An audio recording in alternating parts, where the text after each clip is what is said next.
গুরুত্বপূর্ণ টপিক নিয়ে আলোচনা করবো, একটু অন্য রকমের টপিক। আপনাদের অনুরোধ করবো ভিডিওটা শেষ পর্যন্ত দেখবেন, তাহলে কিন্তু বুঝতে পারবেন না স্নান কিভাবে করা উচিত। ধর্মশাস্ত্রে চান করা স্নান করা অনেক বিধিবিধান রয়েছে। আজকে আমি এই নিয়ে কিছুটা আলোচনা করব। দেখুন, মানুষ যখন জন্মগ্রহণ করেছিল, অর্থাৎ সেই পুরাকালে আদিম যুগের মানুষ, তখন কিন্তু মানুষের স্নান বলে কোনো জিনিস ছিল না। মানুষ তখন দিনের পর দিন, রাতের পর রাত, বছর পর বছর চান না করে থাকতো, কারণ জানতোই না যে স্নান করার মাহাত্ম্যটা কোথায়। স্নান মানুষ কেন করে? মানুষ গোষ্ঠীবদ্ধতে শুরু করলো, আগুনের আবিষ্কার শিখলো, পাথরে ঘষে ঘষে ইতিহাস আমরা পড়েছিলাম, মনে আছে? তারপরে মানুষ গৃহবাসী হতে শুরু করলো, নিজেদের প্রতিরক্ষার জন্য পাথরের অস্ত্র বানিয়ে শত্রুর সঙ্গে লড়াই করে জিততে শুরু করলো। পশুর মাংস প্রথমে মানুষ খেত, তারপরে মানুষ পশুপালন শুরু করলো, গরুকে পালন করতে শুরু করলো, কুকুরকে বাড়িতে পালন করতে শুরু করলো। অবশ্যই আদিম যুগে ধীরে ধীরে যে পরিবর্তন হতে শুরু করলো, আবর্তিত হতে শুরু করলো মানুষের জীবনযাত্রা। তাই থেকে স্নানের সূত্রপাত। তারপর থেকে মানুষ যখন কিছু সভ্য হতে শুরু করলো, অর্থাৎ উন্নত মানুষ, উন্নত মস্তিষ্কের মানুষ, তার যখন ব্রেনটা পরিণত, তখন সে অনেক কিছু শিখলো, জানলো, পৃথিবী সম্পর্কে জানতে পারলো, নিজের সম্পর্কে বুঝতে পারলো, জানতে পারলো। শুচি শুভ্রতা কেন দরকার, কেন পরিষ্কার পরিচ্ছন্নতার প্রয়োজন। উন্নত মানুষ অর্থাৎ সভ্য মানুষ যখন সে শহরাঞ্চলে বাস করতে শুরু করলো, ক্রমশ বহু বছর, বহু লক্ষ বছর পরে মানুষ যখন শহরাঞ্চলে বাস করতে শুরু করলো, গ্রামের মধ্যে যখন নিজের কুটির বানাতে শুরু করলো, সেখানে সে যখন গোষ্ঠীবদ্ধ, অর্থাৎ বিবাহ করলো, ফ্যামিলি বাড়লো, সন্তানদি বাবা মা হলো, তারপরে মানুষ অনেক কিছু শিক্ষা পেল, যে শুচি শুভ্রতা, এই যে পুজো অর্চনা কি জিনিস, মানুষ সেগুলোকে জানতে শুরু করলো। এর ফলে কি হলো, মানুষের মধ্যে জ্ঞানের পরিবেশ ঢুকলো, অনেক কিছু সে জানলো, শিখলো, তার মধ্যে জ্ঞান অর্জনের ইচ্ছা জাগলো, বই পড়তে শুরু করলো মানুষ, শিক্ষা জ্ঞান সে অর্জন করলো। কেন মানুষ স্নান করে, এর উপকারিতা কি আছে? তো মনুসংহিতাতে একটা কথা লেখা আছে যে সম্পূর্ণ নগ্ন হয়ে নাকি স্নান করতে নেই, অর্থাৎ উলঙ্গ অবস্থায় স্নান করাটা শাস্ত্র বিরুদ্ধ। অবাক হচ্ছে যে আজকালকার দিনে যেসব বড় বড় লাক্সুরিয়াস বাথরুম দেখা যায়, তাতে মানুষরা স্নান করে, ভেবে নিতেই পারেন তারা নগ্ন হয়ে স্নান করে, কিন্তু সেটা আদৌ শাস্ত্রসম্মত কিনা, এটাই আমি আজকে আলোচনা করব। এই যে মনুসংহিতা আরো বলা আছে যে শবদাহ করার পর বাড়িতে যখন কেউ ফেরে, শ্মশান যাত্রীরা, তাদের কিন্তু গঙ্গা মাটি হাতে ছুঁয়ে তারপরে কিন্তু স্নান করে ঘরে ঢুকতে হয়, এবং আগুনেতে হাত সেঁকে নিম পাতা দাঁতে কেটে ঢুকতে হয়। এই যে নিয়মগুলো কেন হয়েছে জানেন? তার পিছনে ব্যাখ্যা আছে। মিষ্টি মুখ করে মুখেতে তেঁতু কেটে তেঁতু নিয়ে ঘরে ঢুকতে হয়। অর্থাৎ নিম পাতাকে বলা হয় সর্বগুণ সম্পন্ন একটি পাতা, যে পাতা ঘরে রাখলে ঘরে সুগন্ধি ছাড়ে, ঘরে পোকামাকড় মরে যায়। অর্থাৎ আপনি যে শবদাহ করে এলেন, আপনার গায়ে যদি কোনো পোকামাকড় লেগে থাকে, অর্থাৎ আপনি যদি অশুচি হন, তাহলে নিম পাতা দাঁতে কাটার মাধ্যমে আপনি শুভ্র হয়ে গেলেন। আর আগুনে হাত সেঁকলেন মানে আপনি যে স্নান করে এলেন। আগুনের হাত শেখা মানে হচ্ছে আপনি নিজেকে শুদ্ধ করলেন, অগ্নিদেবতাকে নিজের হাত শেখে শুদ্ধ করলেন। অর্থাৎ এটা ভাববেন না যে ঘরেতে আপনি যদি আগুনে হাত শেখেন তাহলে আপনি শুদ্ধ হয়ে গেলেন, না। কোনো সৎকর্ম করে আসার পরে সবদাহ একটা সৎকর্ম হতে পারে।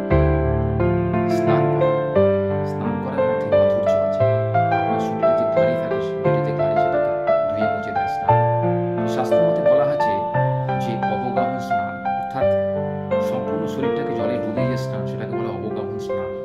সেই স্নান কিন্তু আজকাল আর দেখতে পাওয়া যায় না, কারণ সবই নিউক্লিয়ার ফ্যামিলি, এবং সবাই আমরা ফ্ল্যাটে থাকি, নিজস্ব বাড়িতে থাকি, কলের জলে স্নান করি। তা বলে কি স্নানকে আমরা স্নান বলবো না? নিশ্চয়ই বলবো। কিন্তু সে স্নান করার পূর্বে বা স্নান করার পরে কিছু কথা বলতে হয়। অর্থাৎ স্নান করতে গেলে শুধুমাত্র যে এক মুখ জল মাথায় ঢাললাম আমি শুদ্ধ হয়ে গেলাম না। স্নান মানে শরীরের শুদ্ধতা, মনের শুদ্ধতা। এই শুদ্ধতাকে বজায় রাখতে গেলে আপনাকে কিছু কাজ করতে হবে। অর্থাৎ আমার বাড়ি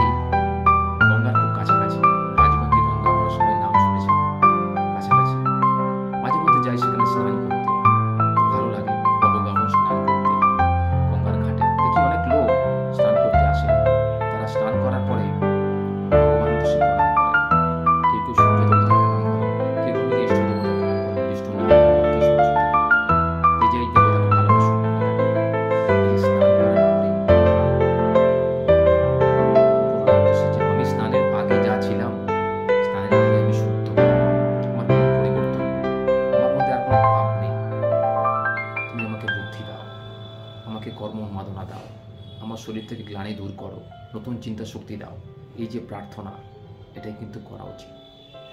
আর বাড়িতে যারা স্নান করেন তারা অবশ্যই একটা কথা মনে রাখবেন, গঙ্গা সিন্ধু গোদাবরী তুমি আমার এই বালতির মধ্যে এসে প্রবেশ করো। এই বালতির জলটাকে তোমরা গঙ্গার জলে পরিণত করো, শুদ্ধ জলে পরিণত করো। তো শাস্ত্র মতে কিন্তু কখনোই নোংরা জলে স্নান করা উচিত নয়, অর্থাৎ বিধান নেই। তো আমি আর একটা কথার জন্য এই ভিডিওটা বানাচ্ছি, যে অনেকেই মনে করে যে স্নান করা মানে সম্পূর্ণ নগ্ন হয়ে স্নান করা। না, স্নান করা মানে একটু শুচি শুভ্রতা, অর্থাৎ আপনার শরীরের যে গ্লানি সেটাকে দূর করা। নগ্নতা কিন্তু এই গ্লানিকে ঢাকতে পারে না। দেখবেন দেবতাকে যখন পুজো করা হয় মন্দিরে কোনো অনুষ্ঠানে, যেমন ধরুন জন্মাষ্টমীতে যখন শ্রীকৃষ্ণকে স্নান করানো হয়, বা জগন্নাথ দেবের যখন স্নান যাত্রা হয়, দেখবেন তাকে একখণ্ড কাপড় পরিয়ে রাখা হয়, সম্পূর্ণ নগ্ন কিন্তু করা হয় না। তাই আপনারা যখন স্নান করবেন অনুরোধ করব যে একখণ্ড কাপড় অন্তত পরিধান করবেন, কারণ শুচিশুভ্রতা একটা নিয়ম আছে। আরেকটা নিয়ম বলি, স্নান করার নিয়ম এটা অনেকেই পালন করে না দেখেছি, তার জন্য বর্তমান যুগে অনেক স্ট্রোকের সংখ্যা বেড়েছে। দেখবেন খবরের কাগজে পড়বেন বা টিভিতে দেখবেন, অনেকে দেখবেন স্নান করতে গিয়ে মারা যায়। এর পিছনে একটা বৈজ্ঞানিক ব্যাখ্যা আছে। এই যে স্নান করতে গিয়ে মারা গেছে, আমরা সবাই জানি বিখ্যাত বলিউড অভিনেত্রী শ্রীদেবী স্নান করতে গিয়ে মারা গেছে। এরকম বহু লোক আছে যারা স্নান করতে গিয়ে মারা যান। এর পিছনে একটা বৈজ্ঞানিক ব্যাখ্যা আছে। অনেকে কিন্তু আমরা জানি না যে কী করে স্নান করা উচিত, গায়ে যে জল ঢালা উচিত ঘুমানোর পরে, রাত্রিবেলা 8 ঘন্টা ঘুমানোর পরে, সেটা কীভাবে করা উচিত। শাস্ত্রমতে প্রথমে পাদুকা অর্থাৎ পা দুটোকে ভেজাতে হয় জল দিয়ে। সারা রাত্রির আমরা যে ঘুমাই, শরীরে ব্লাড প্রেশার বেড়ে যায়, ঠিক আছে, সেটাকে কমানোর জন্য প্রথমেই ডাইরেক্ট মাথাতে জল ঢালতে নেই। কারণ আমাদের মাথাটা কিন্তু রাত্রিরে শীত থাকে, সেখানে রক্ত এসে জমা হয়ে থাকে। দেখবেন ওই জন্য ঘুমানোর পরে চোখ মুখ ফোলা থাকে কেন, সমস্ত রক্ত আমাদের মুখে জমা হয়। ধীরে ধীরে যখন সারাদিন যখন আপনি স্নান করবেন, দেখবেন ওই রক্তটা আপনার সারা শরীরে সঞ্চালন হতে শুরু করে দেয়, অর্থাৎ সারা শরীরে চাইয়ে, তখন দেখবেন মুখে ফোলা ভাবটা কমে যায়। কিন্তু ঘুমানোর পর দেখবেন সকালে দেখবেন মুখটা ফোলা থাকে। এর কারণেই একটাই, রাত্রিরে আমাদের শরীরে ব্লাড প্রেশার বেড়ে যায়, কারণ শারীরিক পরিশ্রম হয় না, শুধুমাত্র মস্তিষ্ক সচল থাকে।